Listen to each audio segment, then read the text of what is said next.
Hello everyone, आज की इस वीडियो में यूपी टेट से रिलेटेड कुछ क्वेश्चन सॉल्व कराए जाएंगे जो इस प्रकार हैं। रक्त का थक्का बनने में किस विटामिन की आवश्यकता होती है? तो वह है विटामिन के। विटामिन के का रासायनिक नाम है फाइलोक्विनोन या नेप्थोक्विनोन। निम्न में से क्या आंत के जीवाणु द्वारा संश्लेषित होता है? तो वह है विटामिन बी 12। विटामिन बी 12 में कोबाल्ट मेटल पाया जाता है और इसका रासायनिक नाम साइनोकोबालामीन होता है। विटामिन्स क्या होते हैं? तो विटामिन्स एक प्रकार के कार्बनिक यौगिक होते हैं। निम्नलिखित में से यौगिकों के किस समूह को सहायक आहार कारक कहा जाता है? तो विटामिन को सहायक आहार कारक कहा जाता है क्योंकि विटामिन से हमें ऊर्जा नहीं प्राप्त होती, परंतु यह हमारे उपापचय क्रियाओं को कंट्रोल करता है। विटामिन ई का महत्वपूर्ण स्रोत क्या है? तो विटामिन ई का जो महत्वपूर्ण स्रोत है वो गेहूं अंकुर का तेल, यानी कि अंकुरित गेहूं से तेल जो निकाला जाता है वह विटामिन ई का सबसे अच्छा स्रोत है। निम्नलिखित में से किसका निर्माण हमारे शरीर में नहीं होता?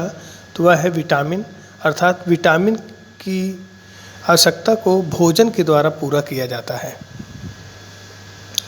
भोजन के वर्ग में प्रति यूनिट कैलोरी की मात्रा सर्वाधिक किसमें होती है? तो वह है वसा।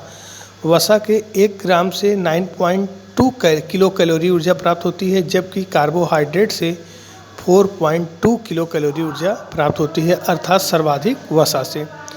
सेब का हृदय रोगियों के लिए विशेष महत्व होता है क्योंकि यह बड़ा स्रोत होता है पोटेशियम का, यानी कि सेब से हमें कौन सा मेटल मिलता है? पोटेशियम।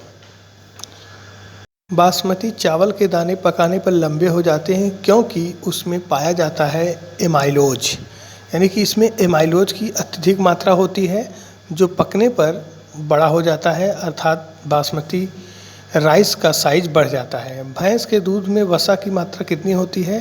तो वह है 7.2%। निम्नलिखित सब्जियों में सर्वाधिक विटामिन सी कौन देता है? तो सबसे ज़्यादा इसमें से जो दिया है वो मिर्च में होता है विटामिन सी।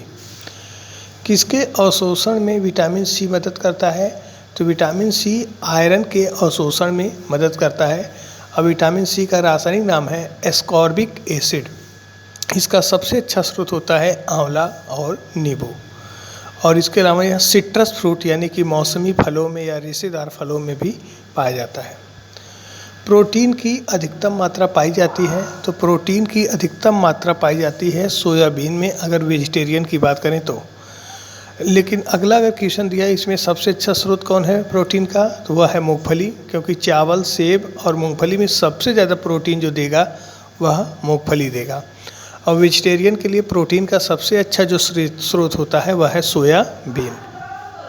केराटिन एक प्रोटीन है जो त्वचा में उपस्थित होता है और यह हमारी स्किन को वाटर प्रूफ भी बनाता है। इसके अलावा केराटिन प्रोटीन जो होता है वह हमारे हेयर्स में भी पाया जाता है और नेल्स में भी पाया जाता है।